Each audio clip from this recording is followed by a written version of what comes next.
여러분 안녕하세요. 오늘은 즐거운 토요일이에요. 4월 2일, 어제가 만우절이었구나. 4월 2일, 지금 한 9시 반쯤 넘었는데요. 9시 31분. 근데, 이제 오후에 일이 있어서 수업을 해야 돼서 준비를 하러 조금 일찍 나왔어요. 그러니까 아침부터 조금 서두르지 않으면 굉장히 타이트하고 바빠지는 것 같아요. 오늘 말씀드릴 거는 제가 저번에 영상 찍다가 전화가 와가지고 못했어요. 바로 그 중학생은 비문학 독해 수준을 어느 정도까지 올려야 되느냐, 그리고 그 단계별로 말씀을 드렸었는데, 일단 그 세 가지 단계가 있었죠. 먼저, 그 독해 지문을, 비문학 독해 지문을 처음부터 끝까지 읽어내는 힘. 근데 그게 생각보다 어렵다고 했죠. 그리고 나는 글이 눈에 안 들어온다. 처음부터 끝까지 못 읽어내겠다. 그런 경우에는 쉬운 지문부터 하는 수밖에 없어요. 근데 쉬운 지문도 선생님 저는 안 읽혀요. 그럼 그건 결국은 본인 몫이에요. 예를 들면 내가 지금 중3인데 중1 거는 읽을 수 있잖아요. 근데 그것도 안 읽겠다라고 하는 건 저는 핸드폰이 더 좋아요. 그럼 그거 어쩔 수 없어요. 때려쳐야 돼. 막말로. 그럼 본인이 성의를 보이지 않는 거니까. 자, 근데 이제 내가 글은 읽는다. 그런데 글의 내용을 머릿속에, 그러니까 글자는 읽는데 두 번째는 그 머릿속에 글의 내용을 어떤 식으로 구조화하는지 모르겠다. 그러니까 글은 글대로 읽고 나하고 따로 노는 거예요, 글이. 그런 경우에는 글 속의 내용을 내 머릿속에 집어넣는 방법은 결국은 비문학이라는 게 대부분 설명문이에요. 대부분 설명문. 90% 이상이 설명문이고 논설문이 나오는 경우가 간혹 있는데요. 오히려 화법과 작문에서는 그 토론 지문이 나와요. 그런데 비문학 독해는 대부분 설명문이에요. 그렇다면 설명문을 내 머릿속에 내용을 집어넣으려면 설명 방식을 다시 한번 점검해 봐야 돼요. 우리 설명 방식은 중학교 2학년 때 배워요. 그래서 만약에 내가 고등학생인데도 지문 구조화가 잘 안 된다. 그러면 일단 내가 설명 방식에 대해서 정확하게 알고 있는지 점검을 조금 해야 돼요. 뭐 예를 들면 그런 거 있잖아요. 설명 방식의 대표적인 게 정의. 무엇란 무엇을 말한다. 설명문에서는 항상 이거 나와요. 그래서 이게 정의구나. 뭐 정의는 어렵지 않으니까. 자, 그 다음에 예시.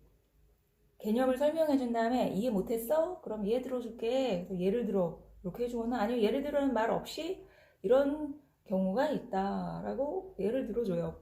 그럼 이거는 예시의 방식이구나. 자, 그 다음에 특히 중요한 거가 대부분의 설명문이 문제를 내려면 여러분이라면 개념과 개념 사이의 공통점을 차이점으로 내겠어요? 공통점을 문제로 내겠어요? 미묘한 차이점을 문제로 내겠어요?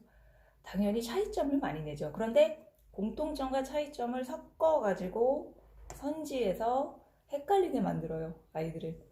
그럼 지금 이 글이 진행이 되는 과정에서 비교와 대조. 비교는 공통점이고 대조는 차이점인데 어떤 부분에서 차이가 있는지 그걸 글을 읽어나가면서 캐치를 하고 나름대로 표시를 한 다음에 내 나름대로 머릿속에 집어넣어야 되는 거죠. 그러려면 그 틀을 이해를 해야 되는데 그 틀은 결국 설명 방식을 제대로 이해하고 있느냐라는 거죠. 그래서 비교와 대조의 설명 방식은 정확하게 뭔지. 그 다음 또 하나, 이 정보량이 많아지는 비문학 독해 지문은 아주 중요한 설명 방식을 써요. 바로 구분과 분류예요.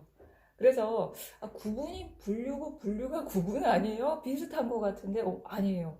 그래서 구분이 분류보다 훨씬 더 많이 쓰여요. 그럼 구분이 뭐냐? 자, 구분은 기준에 따라서 대상들을 나눠주는 거예요. 이 설명문에서는 아마 대부분이 구분의 방식을 써요. 근데 지문의 난이도가 이제 높으냐 낮으냐의 문제는 그 구분을 할 때 얼마나 더 세분화해서 들어가느냐 라는 거죠. 그 다음에 나눌 때 기준이 무엇이냐. A라는 기준으로는 이렇게 나눠지고 B라는 기준으로 이렇게 나눠지는데 또 그 나눠진 A라는 기준 안에서도 또 더 디테일하게 들어가는 거예요. 그 다음 B라는 기준에서 나눠진 애들이 또 그 안에서 더 디테일하게. 그러니까 지문을 잘 읽는다라는 건 그 안에 들어가 있는 내용을 내 머릿속에 막 뒤죽박죽 넣는 게 아니라 기준에 따라서 그 글에서 제시해준 기준에 따라서 방을 만들어서 딱딱딱 체계적으로 집어넣는데 그걸 나중에는 머릿속에서 동시에 일어나야 된다는 거. 아니면은 정말 정보량이 많을 땐 옆에 메모를 하거나 지문 위에 표시를 해야 돼요. 근데 그 과정이 훈련이 안 돼 있다라는 거예요. 그래서 다시 한번 중학교 국어교과서의 설명 방식을 정확하게 인지한다. 정의, 예시, 그 다음에 비교, 대조, 그리고 구분과 분류. 저는 구분이 진짜 중요하다고 생각하거든요.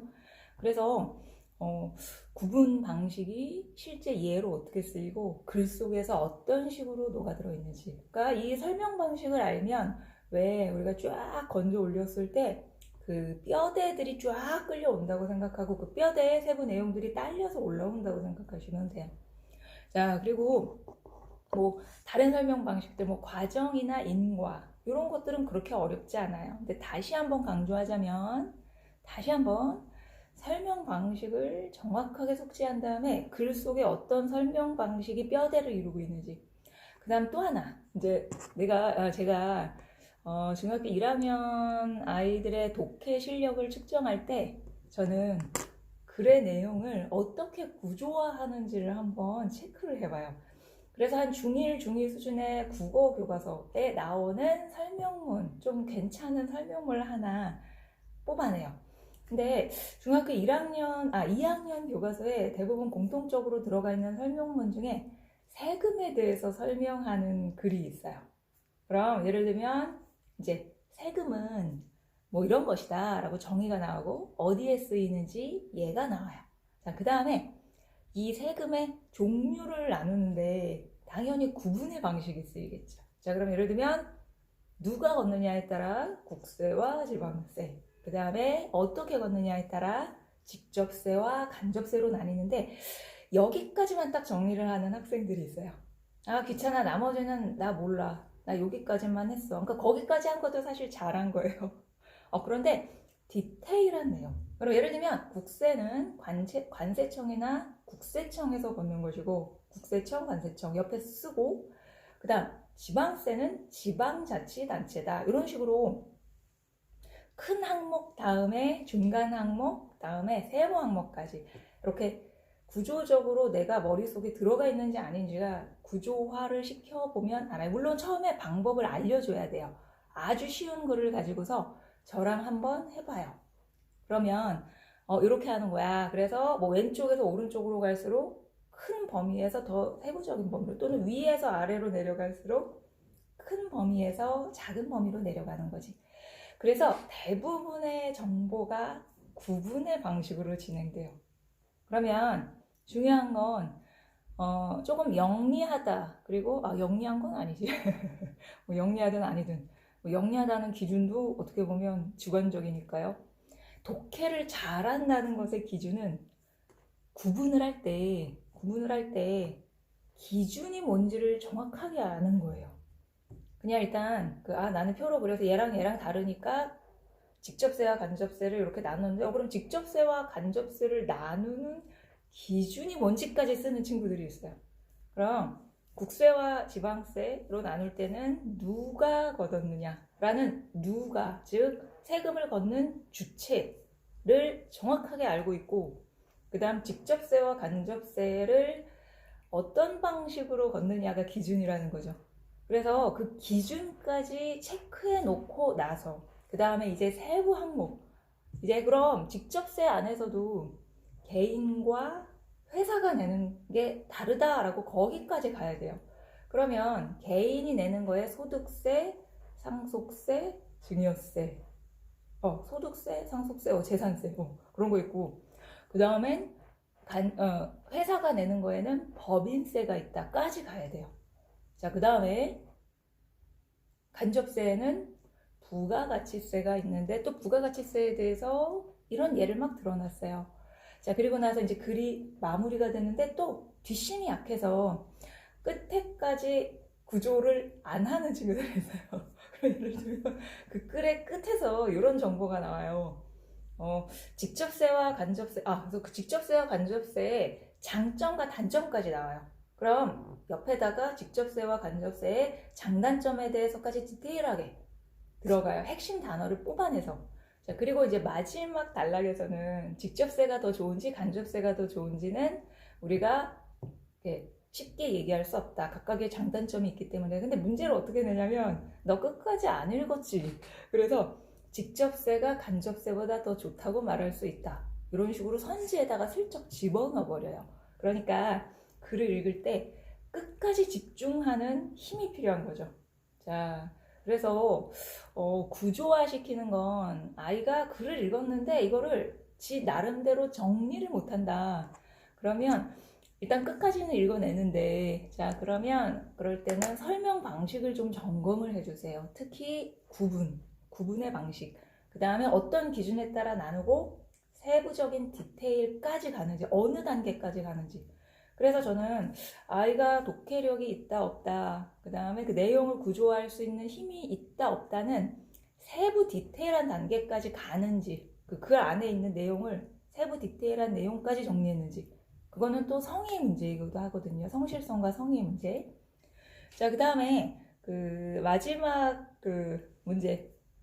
그러니까 일단은 끝까지 못 읽어내는 거, 그 다음 글의 내용을 머릿속에 구조화를 못하는 거, 그 다음 마지막에는 그 출제 의도를 내가 잘못 파악하는 거. 이거는 그러니까 왜 요새 그 흔히 그러잖아요. 선 넘지 말라고. 선 넘지 마. 너 이 선은 넘지 마. 그럼 어떤 선을 넘지 말아야 되냐면 출제자의 의도까지만 생각해야지 그 선을 넘어서 내 의도까지로 넘어가면 안 된다고. 출제자가 쳐놓은 선을 파악해야 돼. 그럼 지금 이 문제에서는 여기까지 물어보고 있구나. 내가 괜히 오지랖을 부리지 말아야 되겠다. 나 이 작품 아는데? 라고 해서 오지랖 부리지 말고 그냥 여기에서 출제자가 원하는 선까지만 가라고. 선을 넘지 말라고. 그러면 이런 경우에는 어떻게 하냐면 일단 시간에 크게 구애를 받지 않는 중등 과정에서는 문제를 먼저 한번 읽게 해주세요. 특히 그런 문제 있죠. 다음 내용과 일치하지 않는 것은, 그러면 5개 중에 4개는 맞다는 거예요. 그리고 하나는 글의 내용과 일치하지 않는다는 건데, 간혹 지문을 읽지 않아도 선지만 봐도 문제를 풀 수 있는 경우가 있어요. 왜? 성격이 너무 달라. 얘는 나머지 4개하고 나머지 1, 2, 3, 4, 5번 중에서 얘는 1, 2, 3, 4번 중에서 예를 들면 5번인데 얘가 나머지 애들하고 너무 달라. 그럼 일단 살짝 체크를 해놓고 글을 읽는 거예요. 그럼 전체적으로 그 문제에서 핵심 어휘들을 뽑아서 문제를 내기 때문에 문제를 먼저 보면 이 글이 대충 어떤 내용인지 알게 되고요. 또 하나, 읽을 때 포커스를 조금 잡고서 읽을 수 있어요. 예를 들면 여기서는 지금 이렇게 얘기를 했는데 진짜 이게 그런가 하고 글 속에서 찾으면서 읽게 돼요. 자, 그래서 다음 중 글의 내용과 일치하지 않는 것은 이라는 문제가 나오면 그 문제는 꼭 미리 읽고 지문을 본다. 그 다음 또 하나, 문학 같은 경우에는 이제 비문학은 그런 경우가 조금 드문데, 비문학 같은 경우에는 그 박스형 문제로 보기를 주고 나서 그 보기에 대해서 제대로 이해한 것은 하고 밑에 그 선지가 있고, 그 다음에 그 보기가 지문의 내용이 추상적이면 보기의 내용은 구체적인 실예를 들어주는 경우가 있어요. 그래서 지문을 한번 딱 스캔 대충 본 다음에 이게 뭔 소리인지 모르겠다. 그러면 문제 있는 대로 한번 쓱 가보는 거예요. 그래서 구체적으로 예나 사례를 들어주는 보기가 있는 경우에는 그걸 먼저 봐요. 그럼 이런 예를 들어주는 걸 보니까 지문에서는 이런 내용인가 보다. 그 다음에 또 하나, 이게 관건인데, 문학은 반드시 미리 봐야 돼요. 그 보기를 미리 봐야 돼요. 자, 그리고 또 하나, 결정적인 거. 독해 수준을 가늠하는 결정타가 있어요. 뭐 다 아시겠지만 결국은 어휘예요, 어휘. 근데 제가 수능 지문도 보고 이제 중학생 아이들하고 중등 독해 지문도 보고 고등 독해 지문도 보고 수능 지문도 보지만 어떻게 보면 저도 참 짜증이 나는 게 그 지문과 선지의 어휘가 중딩까지는 조금 쉬운 어휘 그리고 순우리말로 써요. 그런데 올라갈수록 한자어, 그 다음 단계에서는 조금 더 어려운 한자어, 그러니까 같은 의미인데 그 다음에 더 어려운 한자어, 추상적인 한자어.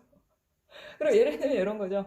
예를 들면 이런 의견을 가지고 있다라고 중딩 과정에서는 그렇게 표현을 해요. 초딩, 중딩 과정에서는. 그랬다가 이 가지고 있다를 조금 더 줄여요. 이런 의견을 지닌다.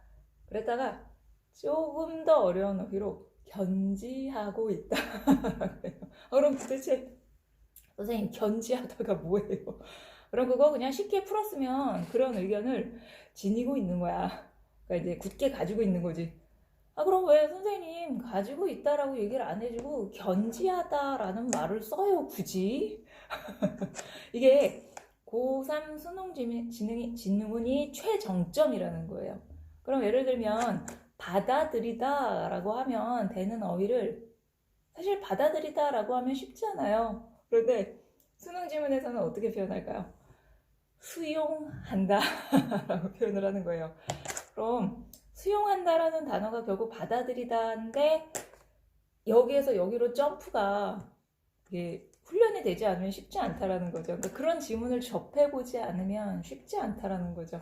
그리고 그 중간에 사이사이에 그 다양한 단계들의 어휘가 있는데 이제 그 지문들을 대략 보면 중3에서 고1은 대략 비슷해요. 어휘의 수준이.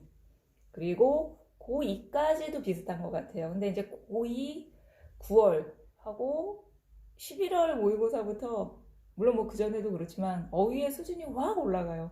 그 다음에 고3 수능 지문은 완전히 다 어휘, 추상적인 한자 어휘로 범벅이 되어 있어요, 지문이. 그러다 보니까 그 어휘가 이해가 안 된 상태에서 독해하는 것도 쉽지 않고 독해가 안 되니까 구조화도 안 되고 또 선지, 그 문제에서 내놓은 보기의 선지도 어려워. 그 안에. 그래서 뭐 대표적인 게 지양과 지향이라는 게 있잖아요. 지양은 멈추는 거고, 지향은 나아간다, 추구한다라는 뜻인데 왜 나아간다, 추구한다라고 쉽게 풀어주지 않을까요? 왜 어려운 어휘를 쓸까요? 답은 간단하죠. 등급 나누려고.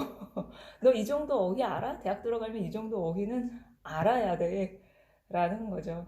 그러니까 한편으로는 조금 씁쓸하기도 하고, 근데 또 한자 어휘를 안 할 수는 없으니까. 그렇다고 해서 따로 한자를 배울 필요는 절대 없다고 저는 말씀드리고 싶어요. 이거는 뭐 한자 자체를 저는 시간이 없기 때문에 여유가 있으면 한자 자체를 즐기면서 배울 수 있는데 한자 자체를 배우기보다는 한자어가 많이 쓰인 독해 지문을 계속 단계별로 읽는 게 나아요. 그리고 따로 막 단어장 만들고 그런다고 그 단어장을 따로 만든다고 해서 저는 별로 도움이 된다고 생각하지 않거든요. 그냥 독해 연습하면서 그때그때 처리하면 돼요. 그리고 나서 이제 문제를 풀고 채점을 한 후에 반드시 해설지를 봐야 돼요. 반드시 해설지를 보고 나는 이렇게 생각해서 맞췄는데 해설지에서는 이렇게 설명하고 있어. 그럼 뭐가 다른 거지? 자, 그 다음 틀렸다면 반드시 체크하고 내가 어떻게 잘못 생각했는지 원인을 반드시 분석해야 돼요. 그리고 나서 끝이 아니에요. 자, 그럼 그 다음에는 뭐 해야 되느냐? 저 반드시 문제 푼 다음에 그러니까 아이들이 이제 문제 지문 읽고 어떨 때는 문제 먼저 보고 지문 읽고 다시 문제 풀고 나면 해설까지 보면 이제 완전히 지쳐요. 막 다크서클 여기까지 내려. 근데 저 선생님 끝. 아니. 자, 그럼 다시 지문을 처음부터 끝까지 정독한다. 그래요. 그럼 왜 그게 반드시 필요하냐면 처음 읽을 때는 글이 튕겨요. 막 튕겨. 단어도 잘 안 들어오고 그랬다가 문제 풀고 정말 내가 글을 씹어먹을 듯이 읽고 문제를 한번 풀고 나잖아요. 그럼 다시 한번 글을 읽어보면 이제 단어가 나한테 막 달려들어. 막 들어와. 그래서 반드시 독해를 하고 문제를 푼 다음에 끝이 아니라 마지막으로 안녕. 이제 너와는 영영 이별이니 마지막으로 한 번 더 봐줄게. 왜냐하면 우리 독해 지문은 기출 지문이든 시중에 나오는 문제집 지문이든 다 일회용이라고 생각하셔야 돼요. 일회용. 자, 그래서 이제는 안녕이야. 너는 나의 독해 능력을 향상시켜주기 위해 고생했어. 그리고서 마지막에 처음부터 끝까지 한 글자도 빼지 않고 천천히 읽는데, 읽으면서 이제 머릿속에 구조화시키는 연습을 한 번 더 하는 거예요. 그럼 그때는 글이 진짜 눈에 잘 들어와. 쫙쫙 들어와요. 자, 그래서 독해 참 어려워요. 그리고 이번에 고1 3월 모의고사를 저도 한번 봤는데, 야, 이거를 중3에서 바로 고1 올라온 학생들한테 보라고 냈나? 와, 장난 아니네. 그런 생각이 들었어요. 그래서 지금은 이 비문학 독해 수준이 변별력 때문에 이 평가원이나 뭐 이렇게 교육청에서 어렵겠네요. 비문학 독해가 이제 중3도 거의 고1 수준으로 공부를 해야 되고 그러네요. 그래서 우리 중학생들, 그러니까 중3 친구들, 중2 친구들, 뭐 중1까지는 그렇게 타이트하게 하지 않지만 중2, 중3 친구들 독해를 뭐 일주일에 한 번이라도 꾸준히, 그러니까 책도 읽는 것도 중요한데 정말 하드 트레이닝, 그러니까 웨이트 트레이닝 한다고 생각하고 뇌가 쥐가 날 것처럼 고통스러울지라도 저는 해야 된다고 생각해요. 중2, 중3 학생들. 그래서 그 내용들 3가지 끝까지 읽어낸다. 그 다음에 머릿속에 구조화시키거나 아니면 종이에 구조화시켜서 써본다. 그 과정에서 설명 방식을 내가 잘 활용하고 있는지 체크한다. 그 다음 3번째는 출제 의도를 정확하게 파악하고, 그리고 계속 독해를 하면서 어휘를 체크하고 어휘력을 늘린다. 특히 추상적인 한자 어휘. 자, 말이 길어졌는데 그러게요. 또 오랜만에 하려니까 그래요. 자, 그럼 우리 비문학 독해 이 정도 수준까지는 해야 된다. 마칠게요.